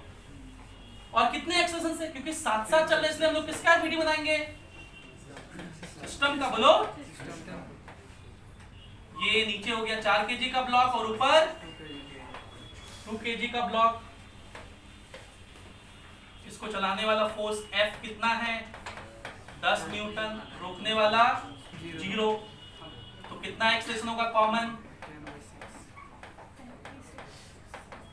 फोर्स हो गया 10 बाय मास हो गया 6, 5/3 मीटर पर। और अभी दोनों ब्लॉक चल रहे हैं, लेकिन कैसे चल रहे हैं? साथ साथ। तो रिलेटिव स्लिपिंग होगा कि नहीं होगा? No relative slipping. अगर रिलेटिव स्लिपिंग नहीं हो रहा है तो फ्रिक्शन स्टैटिक की काइनेटिक? स्टैटिक। तो अगर पूछे कितना फ्रिक्शन लग रहा है, what is friction? What is F between blocks?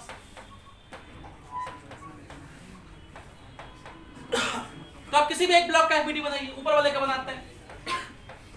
इस 2 kg वाले पे फ्रिक्शन कितना लग रहा था? आगे, वही तो उसको चला रहा है।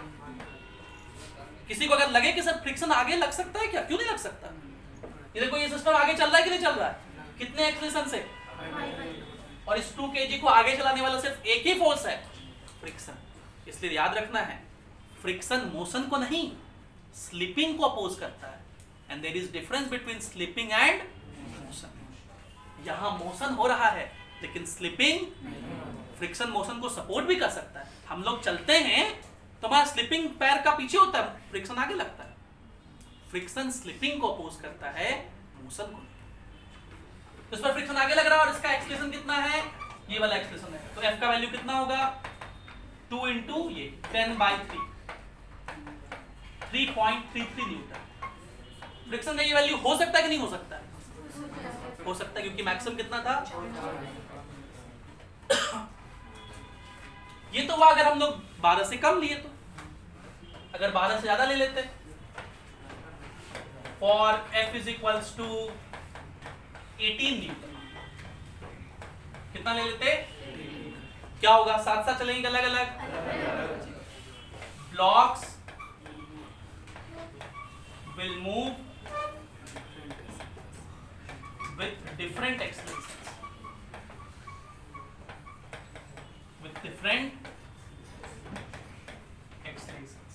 ब्लॉक अलग अलग एक्सेलरेशन चलेंगे। तो अलग अलग चलेंगे तो एफबीडी अलग अलग बनाएंगे कि साथ साथ बनाएंगे? पहले नीचे वाला का बनाएंगे, क्योंकि फोर्स उसी पे लग रहा है ना। ये नीचे वाला कितना था? 4 kg का। इस पर हमने फोर्स कितना लगा दिया है? 18 न्यूटन।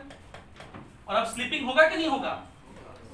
होगा, इसलिए फ्रिक्शन मैक्सिमम लगेगा। यहां भी, यहां तो 0 है और यहां फ्रिक्शन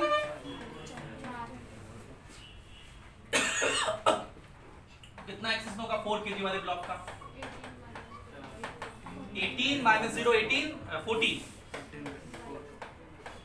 18 माइनस 0 माइनस 4, ये हो गया 7/2 मतलब 3.5 मीटर पर। और वो 2 kg वाले का एक्सप्रेशन निकालने के लिए आप सिर्फ 2 kg का बनाइए और इस पर फ्रिक्शन 4 न्यूटन, तो इसका एक्सप्रेशन तो पता ही हम लोग को कि मैक्सिमम कितना हो सकता है, उससे ज्यादा इसका औकात ही नहीं है, और इस केस में वही रह जाएगा। अगर इस बात को ग्राफिकली रिप्रेजेंट करने कहा जाए, एक्सलेशन और फोर्स के बीच का ग्राफ पूछा जाए, तो 12 न्यूटन इस बार यहां तक, 0 से 12 न्यूटन तक ये नीचे वाला ब्लॉक 12 न्यूटन था ना, और ये ऊपर वाला ब्लॉक साथ साथ चलेंगे। क्या होंगे? कितने एक्सलेशन से मैक्सिमम? और इस बार किसका एक्सलेशन कांस्टेंट हो जाएगा? ऊपर वाले का एक्सलेशन कांस्टेंट है, ग्रीन वाला दिखाएं, ऊपर जो दिखाएं ग्राफ। और इस बार नीचे वाले का एक्सलेशन बढ़ेगा और इंक्रीजिंग स्लोप से। तो इस ग्राफ में ये क्या है? एक्सलेशन ऑफ 2 kg है और ये एक्सलेशन ऑफ 4। क्या ग्राफिकल रिप्रेजेंटेशन समझ में आया? लेकिन आगे से अगर आपको ये सब सवाल सॉल्व करने आए, और हम तो पूरा एक्सप्लेन कर रहे थे इसलिए इतना सॉल्व किया, अगर हमें सॉल्व करना आता कि भाई ये सिस्टम है, फोर्स तो दिया हुआ था हमें ना 12 न्यूटन, तो कितना एक्सलेशन होगा, यही सवाल था। हम लोग पूरा स्टेप निकाले, ये स्टेप से इतना, क्योंकि इतनी बातें पूछी जा सकती थी आपसे, इसलिए मैंने पूरा थ्योरी एक्सप्लेन किया इसका, 2 ब्लॉक प्रॉब्लम का। लेकिन अगर सिर्फ इस क्वेश्चन को सॉल्व करने की बात करें, तो इस क्वेश्चन को हम लोग आसानी से, इतना लंबा नहीं करके, इतने स्टेप्स नहीं लिख करके आसानी से सॉल्व कर सकते। और वो कैसे सॉल्व करते, तो वो मैं अगले स्टेप में सिखा रहा हूँ, सेकंड मेथड। लेकिन ये मेथड आप तभी इस्तेमाल कर सकते हैं जब ऐसा क्वेश्चन हो कि उसमें फोर्स दिया हुआ हो, गिवन फोर्स है, इतना फोर्स पे एक्सलेशन बता दो बस। सवाल ये था ना, इतने फोर्स पे एक्सलेशन, और हम लोग स्टेप्स क्या कर रहे थे कि कब चलेगा, कितने फोर्स तक वो साथ साथ चलेगा, कितने फोर्स के बाद वो अलग अलग चलेगा, क्योंकि इतनी बातें पूछी जा सकती है, कुछ और क्वेश्चंस में पूछे गए इतनी बातें। लेकिन इस क्वेश्चन में अगर हम ए पार्ट सॉल्व करें, तो ए पार्ट में हमारे पास क्या था, ये नीचे ब्लॉक था 4 kg का, ऊपर ब्लॉक था 2 kg का, और इस पर फोर्स लगा रहे थे कितना 12 न्यूटन। यहां पर फ्रिक्शन का वैल्यू था 4 न्यूटन, और यहां पर फ्रिक्शन का वैल्यू था, इतने में थक गया। अब तो क्लास हम जब तक खत्म नहीं हुआ तब तक पढ़ाते रहेंगे, तो जब तक ये टॉपिक नहीं खत्म होगा तब तक पढ़ाते रहेंगे, चाहे कितना ही बच जाए। देखिए, तो आप मान लीजिए, अभी तो हम लोग देखें कि या तो सिस्टम नहीं चलेगा, या तो साथ साथ चलेगा, या तो आप मान लीजिए कि सिस्टम साथ साथ चल रहा है, मतलब चलेगा, ये तो पता चल गया ना कि 12 नहीं, ये कितना है। तो क्या कर लिए, let the system will move together with common acceleration. मान लिया कि ये सिस्टम साथ साथ चलेगा कॉमन एक्सलेशन से, मान लिया। तो अगर मान लिया तब तो कॉमन एक्सलेशन निकालने हम लोग को आता है। सिस्टम मान लिए, इन दोनों के बीच के फ्रिक्शन से मुझे कोई मतलब नहीं, इधर लगने वाला फोर्स कितना और इधर लगने वाला फोर्स, तो इस सिस्टम का एक्सलेशन कितना हो गया 12 माइनस 0 12 बाई सिस्टम का मास 6 2 मीटर पर सेकेंड स्क्वायर।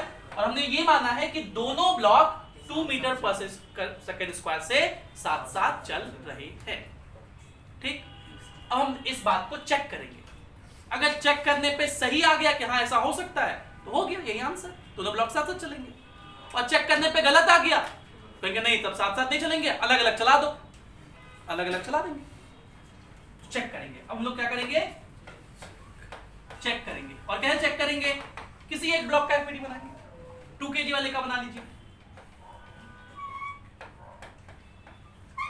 इस 2 kg वाले पे फोर्स किधर लग रहा है? आगे F। तो ये किधर जाएगा? आगे इस पर फ्रिक्शन किधर रहेगा? तो ये 12, यहाँ फ्रिक्शन F, क्योंकि साथ साथ चल रहे हैं इसलिए फ्रिक्शन मैक्सिमम तो लगा नहीं सकते, F लगाएं। और कितना एक्सेलरेशन? 2 मीटर पर। अब इस ब्लॉक के लिए इक्वेशन लिखिए, इधर की तरफ कितना फोर्स?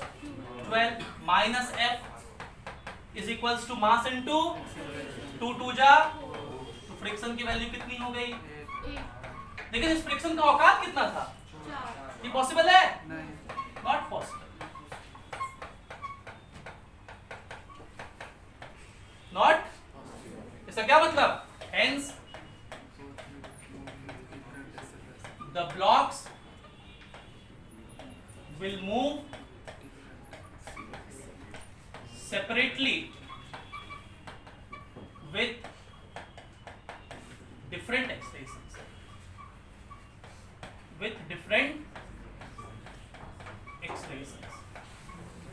अलग एक्सेलरेशन से ये ब्लॉक चलेंगे, ठीक है। तो अगर अलग अलग चलेंगे तो अलग अलग निकालना तो आसान है। हम पहले 2 kg का बनाएंगे, इस पर फोर्स लगाएंगे 12, और ये चल रहा है, डिफरेंट एक्सेलरेशन चल रहा है, मतलब ये स्लिप भी कर रहा है, अब स्लिपिंग हो रहा है, और स्लिपिंग होने पे फ्रिक्शन, बोलो ना जी, मैक्सिमम लगता है 4, बोलो कितना एक्सेलरेशन इसका? 12 माइनस 4 8/2 कितना? और नीचे वाले का ये 4 kg को कौन चला रहा था? फ्रिक्शन ही तो चला रहा था 4 न्यूटन से, और रोकने वाला फ्रिक्शन नहीं, रोकने वाला 4 kg पे नीचे रोकने वाला 0, तो इसका एक्सेलरेशन कितना? 4 माइनस 0 4/4, यही आंसर आया था ना। इसी तरह लोअर ब्लॉक के लिए भी कर सकते हैं, कर सकते ना। पहले मान लीजिए साथ साथ चलेंगे, निकालिए फिर वैसे कर, अगर आंसर सही आ गया तो ठीक। ये कॉन्सेप्ट मैंने इसलिए बताया क्योंकि जो अगला सवाल है हम लोग का, ये 3 ब्लॉक प्रॉब्लम, ये इसी बात पर बेस्ड है। 3 ब्लॉक प्रॉब्लम में वैसे उतना डिटेल में नहीं कर, तब तो बहुत लंबा केस हो जाएगा। कर सकते हैं लेकिन बहुत लंबा केस हो जाएगा। इसमें आप यही करिएगा, पहले क्वेश्चन है कि एक्सेलरेशन ऑफ ब्लॉक बताना है, फोर्स का वैल्यू दे दिया 10 न्यूटन पे। इसमें 3 पार्ट है सवाल के। पहला पार्ट में फोर्स कहाँ लग रहा है? अपर ब्लॉक में। तो आप पहले सब जगह का फ्रिक्शन निकाल लीजिएगा। यहाँ का फ्रिक्शन तो कोएफिशिएंट ही 0 है, इसलिए इस सरफेस का फ्रिक्शन का मैक्सिमम वैल्यू कितना होगा? इस सरफेस का फ्रिक्शन का मैक्सिमम वैल्यू कितना होगा? म्यू है 0.3 इंटू इसके ऊपर का वेट 150, सॉरी 150 50 इंटू 0.3 कितना होगा? 50 इंटू 0.3 50, और यहाँ का फ्रिक्शन का मैक्सिमम वैल्यू कितना है? 0.2 इंटू 20 4, ठीक। अब देखिए, अब आप क्या मान लीजिएगा पहले कि ये ब्लॉक, ये सिस्टम साथ साथ चल रहा है, इसको सिस्टम मान लीजिएगा। तो इन दोनों के बीच के फ्रिक्शन से कोई मतलब नहीं, इन दोनों के बीच के फ्रिक्शन से भी मैं बता देता हूं थोड़ा सा, इसको सिस्टम मान लिए, तो इन दोनों के बीच के फ्रिक्शन से कोई मतलब नहीं, इन दोनों के बीच के फ्रिक्शन से भी, और यहाँ फ्रिक्शन कितना लग रहा है? यहाँ फ्रिक्शन कितना लग रहा है? 0। तो ये सिस्टम का एक्सेलरेशन कितना हो जाएगा? एक कॉमन लेट इधर हो गया 10, अपोज करना तो कुछ है नहीं, और इसका मास 10 ना, और सॉरी 12, 7 3 10 तो 5/6 मीटर पर। अब लोग इसको चेक करेंगे कि ये पॉसिबल है कि नहीं है, और चेक कैसे करेंगे? तो जब गौर से देखिएगा, इस 2 kg वाले में फोर्स कितना लग रहा है? तो इस पर फ्रिक्शन, तो 2 kg वाले पर फोर्स लग रहा है आगे 10 न्यूटन और फ्रिक्शन पीछे लगेगा। तो इसका एक्सेलरेशन कितना होगा? और इसका एक्सेलरेशन तो पता है 5/6, एक्सेलरेशन तो हम लोग निकाल चुके हैं ना। चेक करिए, इक्वेशन लिख के क्या लिखेंगे? 10 माइनस f मास इनटू एक्सेलरेशन 5/3, तो f का वैल्यू हो गया 10 माइनस 5/3, तो कितना हो जाएगा? 25/3, मतलब 8.33 न्यूटन। 8 पॉइंट, मतलब ये केस पॉसिबल, मतलब ये वाला ब्लॉक सेपरेटली चलेगा, ये वाला ब्लॉक इसको सेपरेटली चला दीजिए। ये 2 kg ब्लॉक बनाएंगे, आगे फोर्स 10 न्यूटन, फ्रिक्शन 4 न्यूटन, क्योंकि सेपरेटली चल रहा है तो स्लिप कर रहा है, इसका एक्शन निकल गया। अब देखना, ये 2 kg वाले पे फोर्स कितना लग रहा था, तो 3 kg वाले ने 2 kg पे फ्रिक्शन कितना लगाया था, पीछे लगाया था ना, तो 2 kg वाला 3 kg वाले पे फोर्स कितना लगाएगा, तो अब आपके पास फिर से 2 ब्लॉक प्रॉब्लम बन गया, 3 kg और 7 kg, और ये सेपरेटली मूव कर रहा था तो इस पे फ्रिक्शन हम लोग कितना लगाए थे, 4, तो इस 2 ब्लॉक के सिस्टम पे अब फोर्स कितना लग रहा है, अब फिर से हम लोग मानेंगे कि मान लिया नीचे वाला दोनों साथ साथ चल रहा है ना, फिर चेक करें एक साथ साथ चल सकता है कि, बात समझ में आएगी, करके दिखाए, समझ गए पक्का, यस सर। तो इसको करिए और फिर कोई दिक्कत हो तो पूछिए हमसे, ठीक है। तो यही था 2 ब्लॉक 3 ब्लॉक प्रॉब्लम और फ्रिक्शन का अनन्य ज्ञान जितना आप सीख सकते हैं। थैंक यू, खूब प्रैक्टिस करिए इस पे, बाय बाय।